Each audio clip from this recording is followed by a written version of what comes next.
Option question number 2, প্রদত্ত আয়নগুলির ধ্রুবায়ন ক্ষমতার সঠিক ক্রম কী? অপশানে আছে তো 4টে আয়ন দিয়ে তাদের রিঅ্যারেঞ্জমেন্ট করা আছে: calcium ion, beryllium ion, calcium ion, magnesium ion এবং পটাশিয়াম আয়ন। এবার আমরা জানি কোনো ক্যাটায়নের ধ্রুবায়ন ক্ষমতা নির্ভর করে তার ফাইয়ের মানের উপরে। এবার ফাই সমান ক্যাটায়নের চার্জ বাই ক্যাটায়নের আকার।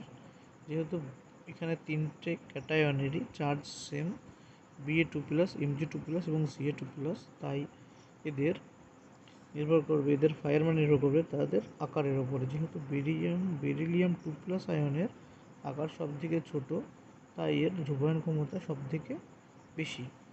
তাই এর সঠিক ক্রম হবে অপশান বি, ক্যালসিয়াম, পটাশিয়াম